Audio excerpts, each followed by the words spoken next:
జై తెలంగాణ. వేదిక మీద ఉన్నటువంటి పెద్దలందరికీ నమస్కారం. టిఆర్ఎస్ పార్టీ నాయకులకు, అదేవిధంగా మలిదశ తెలంగాణ ఉద్యమకారుల సంక్షేమ సంఘానికి సంబంధించి అధ్యక్షులు సామాంజిరెడ్డి గారికి, తెలంగాణ ఉద్యమకారుల పోరాట సమితి అధ్యక్షులు మల్లూరు అనిల్ కుమార్ గారికి, తెలంగాణ ఉద్యమకారుల జేఏసీ అధ్యక్షులు రామగిరి ప్రకాష్ గారికి, తెలంగాణ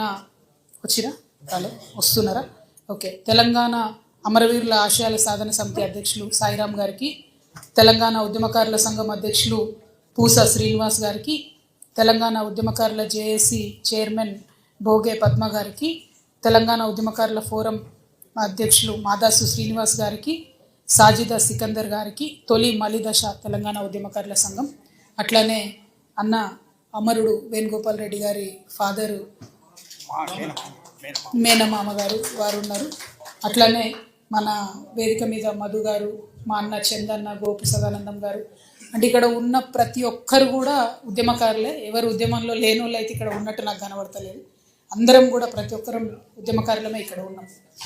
ఇవాళ మనం ఈ కార్యక్రమాన్ని ప్రారంభించుకోవడం అమరవీరులకు నివాళులర్పించుకొని ప్రారంభం చేసుకున్నాం. అది మనకు అన్ఫార్చునేట్లీ అనాలే, ఒక గత 60-70 ఏళ్ళ తెలంగాణలో కూడా ఎప్పుడైనా మనం బిడ్డల్ని పోగొట్టుకుంటూనే ఉన్నాం. దాన్ని బట్టి మళ్ళీ ముందుకు అడిగేస్తూనే ఉన్నాం. వారి స్ఫూర్తివంతమైనటువంటి త్యాగాన్ని మన ఇవాళ రాష్ట్రం సాధించుకోవడం కోసం మనందరికీ ఒక ఇంధనమై పనిచేసింది. అన్ఫార్చునేట్లీ ఆయా కుటుంబాలకు తీరని లోటుగా ఉన్న మనందరికి కూడా ఎప్పుడన్నా ఒక్క అడుగు నిరాశ నిస్పృహ వచ్చినప్పుడు, అరే ఆ బిడ్డలు కాలిపోయారు కదా, వాళ్ళకు న్యాయం జరగాలి కదా, వాళ్ళ త్యాగానికి అర్థం ఉండాలి కదా అని మళ్ళీ మనందరం పిడికిలు బిగించి ముందటి కురికి కొట్లాడినాం. ఉద్యమ సాధనలో 13-14 ఏళ్ళు అందరం సహచరులుగా ఉన్నాం. రోడ్ల మీద కూర్చున్నాం, వంట వార్పులు చేసినాం, అనేక కార్యక్రమాలు, మానవహారం కావచ్చు. అసలు ఉద్యమాలు అంటే ఎట్లా ఉంటాయి, పక్కనోడిని తిట్టకుండా మనకు కావాల్సినటువంటి విషయాన్ని సాధించుకోవడానికి పట్టుబడితే తెలంగాణలో లెక్క పట్టాలి అనేటట్టు అందరం ఇక్కడ ఉన్న వాళ్ళం 13-14 ఏళ్ళు కొట్లాడినాం, పనిచేసినాం. దానివల్లనే ఇవాళ రాష్ట్రం సాధించుకోగలిగినాం. మరి ఇప్పుడు జరుగుతున్నది ఏంటో ఒకసారి ఆలోచించుకోవాలి. ఆనాడు ఉద్యమంలో ఉన్నప్పుడు మీ అందరికీ తెలుసు, ఆంధ్ర తెలంగాణ ఒకటే రాష్ట్రంగా కలిసి ఉన్నప్పుడు మనం ఎప్పుడు విమర్శ చేసినా, మన ప్రాంతానికి అన్యాయం జరిగిందని ఎప్పుడు చెప్పినా ఆంధ్ర ప్రజలు ఏమనేది కాదు. ఎందుకంటే ప్రజలకు మధ్యలో ఎప్పుడు పంతాలు ఉండవు, పట్టింపులు ఉండవు, కొట్లాటలు ఉండవు. ఉల్టా ప్రజల మధ్యలో చుట్టరికాలు ఉంటాయి, అనుబంధాలు ఉంటాయి, రాకపోకలు ఉంటాయి, వ్యాపార వాణిజ్య సంబంధాలు ఉంటాయి. ఆనాడు ఉమ్మడి ఆంధ్రప్రదేశ్లో ఉన్నప్పుడు తెలంగాణ వాదులం మనం ఏ ఒక్క చిన్న విమర్శ చేసినా మన మీద గట్టిగా విరుచుకపడ్డది ఎవరు అంటే ఆంధ్ర రాజకీయ నాయకులు. మరి ఇవాళ ఏం జరుగుతుంది? ఇవాళ ఇప్పుడున్నటువంటి ముఖ్యమంత్రి అదే ఆంధ్ర రాజకీయ నాయకుల ఏజెంటు మనకిక్కడ ముఖ్యమంత్రిగా ఉన్నారు. దానివల్ల ఏం జరుగుతుంది? గత 10 ఏళ్లలో 12 ఏళ్లలో అంతకుముందున్న ప్రభుత్వం అధికారంలో ఉన్నప్పుడు ఏమైంది ఏం కాలేదని పక్కన పెడితే ఒక భయం ఉంటుండే, ఒక లైన్ దాటొద్దు, తెలంగాణ వాదాన్ని కించపరిచే విధంగా వ్యవహారం చేయొద్దు అని ఒక భయం, ఒక కట్టుబాటు ఉండే. ఇప్పుడేం జరిగింది? ఎక్కడ పడితే అక్కడ అడ్డగోలుగా ఆంధ్రోళ్ళ విగ్రహాలు పెట్టుకుంటూ, ఎక్కడ పడితే అక్కడ ఎవరు పడితే వాళ్ళు ఇష్టం వచ్చినట్టు మాట్లాడరు. అయితే ఆ మాట్లాడడం వెనుక కూడా ఉట్టిగా ఆషామాషిగా జరుగుతలేదు, దాని వెనుక ఒక కుట్ర ఉంది, అది మనం గమనించాలి. ఇవాళ తెలంగాణ రాష్ట్ర అవతరణ దినోత్సవం రోజు తెలంగాణ ఉద్యమ ఆకాంక్షల గురించి మాట్లాడాలి, తెలంగాణ అభివృద్ధి గురించి మాట్లాడాలి, అక్కేంద్ర ఆంధ్రోళ్ళ గురించి మాట్లాడుతుందని అందరికి అనుమానం రావచ్చు. కానీ తెలంగాణ ఉద్యమకారుల ఆకాంక్ష, తెలంగాణ ఉద్యమ ఆకాంక్ష మొట్టమొదటి వరుసలో ఏంటిది? మన అస్తిత్వాన్ని కాపాడుకోవడం, మన ప్రాంతాన్ని కాపాడుకోవడం, మన ఐడెంటిటీని కాపాడడం కోసం. ఇవాళ ఏం జరుగుతుంది? అక్కడ ఆంధ్రప్రదేశ్ రాష్ట్రం సపరేట్ అయ్యి మనలాగానే ఇవాళ 12 ఏళ్ళు నుండి 13వ సంవత్సరం వస్తుంది. ఈ 13 ఏళ్లలో అంత పెద్ద నాయకులు అన్ని పార్టీల అధికారంలోకి వచ్చినా అక్కడ కనీసం రాజధాని నగరం కట్టుకోలేకపోయినారు ఇప్పటి వరకు వాళ్ళు. అంతకుముందు ఆంధ్ర తెలంగాణ ఎందుకు కలిసినాయి? తెలంగాణ చక్కగా ఉన్న తెలంగాణ ఎందుకు ఆంధ్రలో వచ్చి కన్నేసి కలుపుకున్నారు? ఎందుకంటే ఇక్కడ రాజధాని బాగుంది కాబట్టి, కర్నూలులో మేము గుడారాలలో ఉంటున్నాం కాబట్టి మేము తెలంగాణలో కలవాలి, తెలంగాణతో కలుపుకోవాలని చెప్పి ఆనాడు మాట్లాడింది. ఇవాళ ఏం జరుగుతుంది? మరి 2 రాష్ట్రాలు అయిపోయినాక అక్కడ రాజధాని కట్టుకున్నారు, వాళ్ళు కట్టుకోలేకపోయారు. 2 పార్టీలు కూడా విఫలమైనవి. ఇప్పుడు ఉన్నటువంటి ఆంధ్రప్రదేశ్ ప్రభుత్వం ఏదైతే సంకీర్ణ ప్రభుత్వం ఉన్నదో, బీజేపీ, పవన్ కళ్యాణ్ గారు, టీడీపీ, వీళ్ళందరూ కేంద్రంలో వాళ్ళకు కొంత అధికారం ఉంది కాబట్టి ఏం చేసిండ్రు? పార్లమెంట్లో అమరావతియే మా రాజధాని అని బిల్లు పాస్ చేసుకున్నారు. ఎంత విచిత్రం అంటే భారతదేశంలో కేంద్ర ప్రభుత్వం పెత్తనం ఉండొద్దు రాష్ట్రాల విషయంలో అని మనం మాట్లాడుకుంటాం. కానీ అక్కడ ఏం చేసారు వాళ్ళు అసెంబ్లీలో తీర్మానం చేసుకోవాలి రాజధాని ఎక్కడని. తీర్మానం చేసుకోకుండా పార్లమెంట్లో తీర్మానం చేయంగానే ఏమైంది, అపోజిట్ ఉన్నటువంటి జగన్మోహన్ రెడ్డి గారు మీరు ఈ తీర్మానం చేసిరు కరెక్టే, కానీ ఇందులో మావిగన్ అంటే మచిలీపట్నానికి, వైజాగ్కి, గుంటూరుకి అన్యాయం జరుగుతుంది కాబట్టి ఆ ప్రాంతాలను కూడా కలుపుకొని అక్కడ ప్రభుత్వ భూమి ఎక్కడ ఉంది మీరు అక్కడ రాజధాని చేయండి అని ఆయన పొలిటికల్ బాంబ్ వేసిండు వీళ్ళ మీద. ఏంగానే ఏమన్నారే, మేము ఇంత పార్లమెంట్ దాకా పోయి చట్టం చేసుకొని వస్తే ఈ పొలిటికల్గా మనకు లాభం దొరకలేదేంది, దీన్ని కన్ఫ్యూజ్ చేయాలి, ఆగం చేయాలి, ఆంధ్ర ప్రజల అటెన్షన్ డైవర్ట్ చేయాలి అంటే ఏం చేయాలి, తెలంగాణలో మీద పడి ఏడవాలి. అప్పుడేమైతే ఆంధ్ర ప్రజలు మొత్తుకుంటారు, అరే వీళ్ళేంద్ర తెలంగాణ అది ఇదని. సో ఈ అటెన్షన్ డైవర్షన్లు ఏం చేసిండ్రు, ఒకటేమో ఇప్పుడు ఏదైతే capital area development agency authority అని పెట్టుకున్నారో ఆ ఏరియాలో ఈ జగన్ అన్న చెప్పిన మావిగన్ని కూడా ఇంక్లూడ్ చేసిరు ఆ ఏరియాని కూడా. సో పొలిటికల్గా అట్లా బెనిఫిట్ చేసుకుంది. తర్వాత మహానాడు పెట్టిరు. మహానాడులో ఏం మొదలు పెట్టిరు, తెలంగాణ పదం డిక్షనరీని లేదని మన తెలంగాణతోనే అనిపించి. ఇవి మెడకాయ మీద తలకాయ ఉన్నాడు ఎవడని డిక్షనరీ లేదంటాడా తెలంగాణ పదం. ఏడున్నది తెలంగాణ, రాజ్యాంగం చెప్పింది, భారత రాజ్యాంగం చెప్పి రాష్ట్రం ఇచ్చింది. ఎవడి డిక్షనరీలో ఆంధ్ర డిక్షనరీలో ఉందా లేదా మాకు అవసరం లేదు. తెలంగాణ ప్రజలు రక్తం మరిగించి ఆత్మాహుతులు చేసుకొని కొట్లాడితే రాజ్యాంగబద్ధంగా పార్లమెంట్లో పాస్ అయ్యి ఇలా రాజ్యాంగం ఇచ్చింది రాష్ట్రం, రాజ్యాంగం ఇచ్చింది తెలంగాణ. మీ డిక్షనరీలో ఉంటే ఎంత లేకుంటే ఎంత, మీరు ఏం డిక్షనరీ చదువుతున్నారో మాకేం తెలుసు, మాకు అవసరం కూడా లేదు దాంతో. అదొక మాట అన్నారు. అయిపోయిందా, అయిపోయినాక వెంటనే మంత్రి లోకేష్ గారు ఏమంటారు, మేము తెలంగాణలోకి విస్తరిస్తున్నాం అంటారు.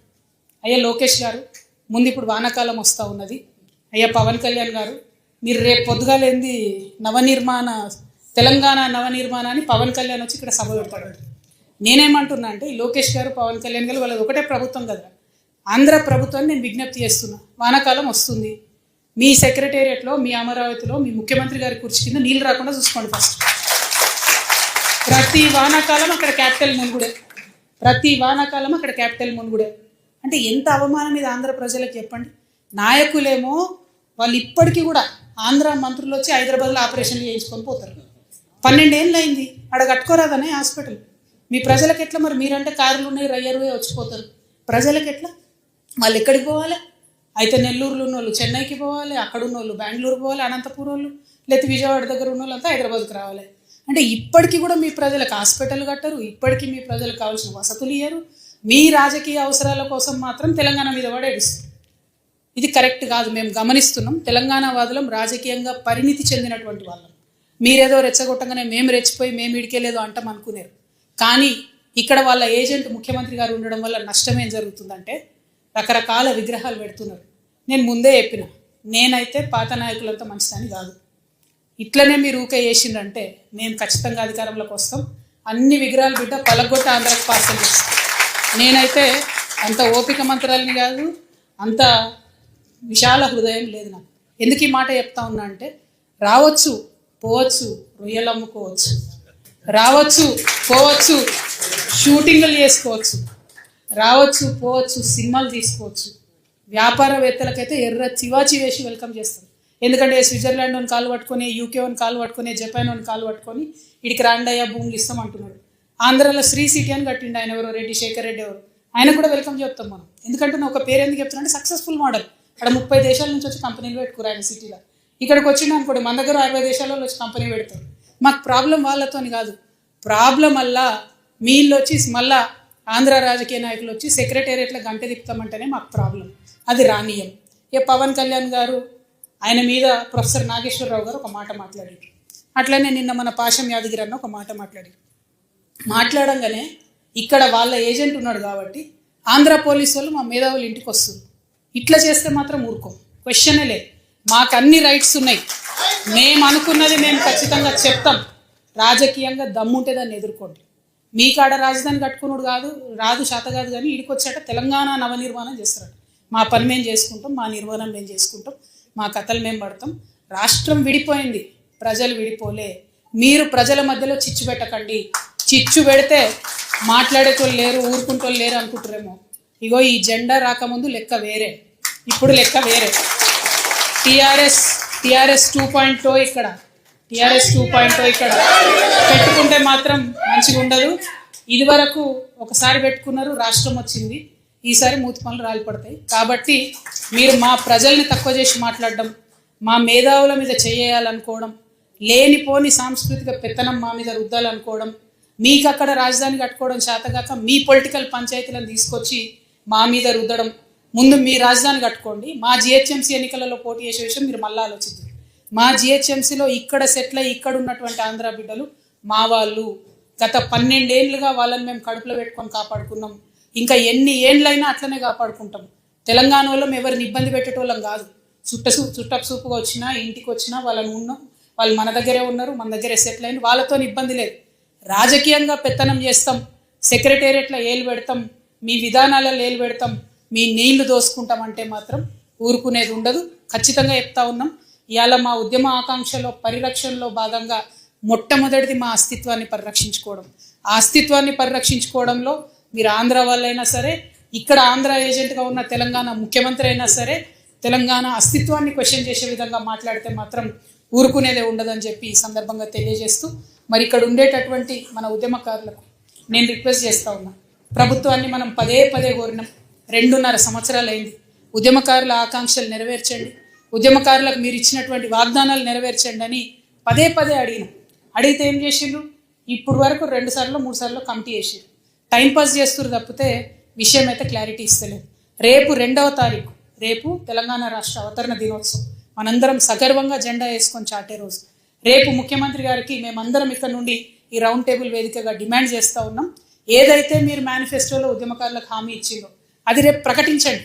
కమిటీలు చాలు, ఇక టైంపాసులు చాలు, కాకమ్మ కబుర్లు చాలు, కేకేలు పీకేలు ఇవన్నీ మాకు వద్దు. మాకు కావాల్సింది ఏంటిది? మీరు ఉద్యమకారులకు ఏదైతే ల్యాండ్ ఇస్తామన్నారో 250 గజాలు అది ఇవ్వండి. మీరు ఉద్యమకారులకు అమరవీరుల కుటుంబాలకు ఏదైతే పెన్షన్ ఇస్తామన్నారో అది ఇవ్వండి. ఏమేమైతే మీరు వాగ్దానం చేసిరో అది ఇవ్వండి. కేవలం కోదండరామ్ సారు ఒకరిద్దరు బెనిఫిట్ అయితే సరిపోదు. ఎవరిని చూసి అయితే ఉద్యమకారులు కాంగ్రెస్ పార్టీ కోటేసిండ్రో ఆ నాయకులకు వాళ్ళందరూ కూడా మేము హెచ్చరిక చేస్తూ ఉన్నాం. మీరు ముఖ్యమంత్రి గారిని కన్విన్స్ చేయండి. రేపు రాష్ట్ర అవతరణ దినోత్సవం నాడు జరిగేటటువంటి ఆ స్పీచ్లో ఖచ్చితంగా ఉద్యమకారులకు డిసైడెడ్గా ఇవ్వాలి. లేకుంటే ఇదివరకే అనుకున్నాం మేము భూముల ఆక్రమణ చేసుకుంటామని, ఇవాళ వాస్తవానికి ప్రభుత్వ భూమిని ఆక్రమించుకునే కార్యక్రమం ఉండే. కానీ తెలంగాణ వాదులందరికీ కూడా ఈ ఆంధ్రోలు చేస్తున్నటువంటి కన్ఫ్యూజన్ని సవివరంగా వివరించాల్సినటువంటి అవసరం ఉండే. కాబట్టి ఆ ప్రోగ్రామ్ని రౌండ్ టేబుల్కి మార్చుకోవడం జరిగింది. ఎందుకంటే మనం ఆగం కావద్దు. లోకేష్ బాబు నేను ఎక్స్పాండ్ చేస్తాను కానీ ఇదేం సామ్రాజ్యం కాదు, ఎక్స్పాన్షన్ కుదరదు. దాన్ని వెనుకున్న విషయాన్ని అర్థం చేసుకోవాలి. వాళ్ళు అక్కడ లోకల్ పంచాయతీ ఉండి తెలంగాణకు వస్తాం ఇక్కడికి వస్తాం అంటారు. ఇదివరకు ఇక్కడికి ఆంధ్ర పార్టీలు వస్తే వాటికి ఇక్కడ ఎగ్జిస్టెన్స్ లేదనే పంపించారు కదా ప్రజలు. ఇది ప్రజాస్వామ్యం, ఎవరైనా రావచ్చు, పోటీ చేయొచ్చు. కానీ ప్రజలు ఓట్లేరు అన్న విషయం తెలిసింది కాబట్టే ఇక్కడ దుకాణాలు బంద్ పెట్టుకొని అక్కడ పోయిండ్రు. ఇవాళ రాజకీయాల కోసం మాట్లాడుతున్నారు. కాబట్టి ఆ విషయాన్ని మనం ఖండిస్తూనే మనకు మన రాష్ట్రంలో మన ప్రభుత్వం నుంచి రావాల్సినటువంటి అంశాల మీద, ఆకాంక్షల మీద అందరం కూడా మాట్లాడాలని చెప్పి మళ్ళొకసారి కోరుకుంటూ, ఇప్పుడున్నటువంటి ముఖ్యమంత్రి గారికి కూడా హెచ్చరిక చేస్తున్నాం. మీరు గోదావరి కావేరి లింక్ ప్రాజెక్టు పోలవరం నుంచి పోతుందంటే ఒప్పుకొని సంతకం పెట్టి వచ్చింది. నీటి హక్కులను వదులుకుంటున్నారు. కరెక్ట్ కాదు. కేంద్ర ప్రభుత్వంతో సత్సంబంధాలు ఉన్నాయని చెప్తున్నారు కానీ రాష్ట్రానికి రావాల్సిన నిధులు తెచ్చుకోలేకపోతున్నారు. అది కూడా కరెక్ట్ కాదు. సో రాష్ట్ర డెవలప్మెంట్లో కూడా మనం ఏం కార్యక్రమాలు చేయాలో కూడా మీరందరూ సలహాలు సూచనలు ఇవ్వాలని కోరుతున్నాం. ఎందుకంటే టీఆర్ఎస్ పార్టీ పెట్టిన రోజు చెప్పినాం 5 అంశాల మీద మేము ఫోకస్ చేస్తూ ఉన్నాం. పాంచజన్యం అనేటటువంటి అంశాలతో ముందుకు పోతున్నాం. తెలంగాణ ప్రజలందరికీ ఉచిత విద్య రావాలి, ఉచిత వైద్యం రావాలి, మన వ్యవసాయంలో రైతే రాజు అనేటటువంటిది ఒక నినాదం కాదు, విధానం కావాలి. అదేవిధంగా యువకులందరికీ కూడా 2 లక్షల నుంచి 20 కోట్ల రూపాయల వరకు రుణాలు ఇవ్వాలి. అన్నిటికన్నా ఎక్కువ మనందరం కలలు కన్నటువంటి సామాజిక తెలంగాణ నిజం చేసుకోవాలి. సబ్బండ వర్గాలకు పాలనలో ప్రాతినిధ్యం రావాలి. ఈ అంశాలన్నింటినీ ముందుకు తీసుకొని వెళ్తూ ఉన్నాం. కాబట్టి ఖచ్చితంగా రాష్ట్రం తెచ్చుకున్నటువంటి వాళ్ళమే ఇక్కడ అందరం కూడా ఉన్నాం. రాష్ట్రాన్ని ఎట్లా డెవలప్ చేసుకోవాలి, దానికోసం మన పాత్ర ఏముండాలి, ఇప్పుడున్న ప్రభుత్వాన్ని ఎట్లా నిలదీయాలి, ఆంధ్ర ప్రభుత్వం యొక్క కుట్రలను ఎట్లా ఛేదించాలి, ఈ అన్ని అంశాల మీద సవివరంగా మాట్లాడి సూచనలు ఇవ్వాల్సిందిగా పెద్దలందరినీ కూడా కోరుతూ మీ దగ్గర సెలవు తీసుకుంటున్నా. జై తెలంగాణ, జై తెలంగాణ, జోహార్ తెలంగాణ. అమరవీరులకు కొనసాగిస్తాం అమరవీరుల ఆశయాలను.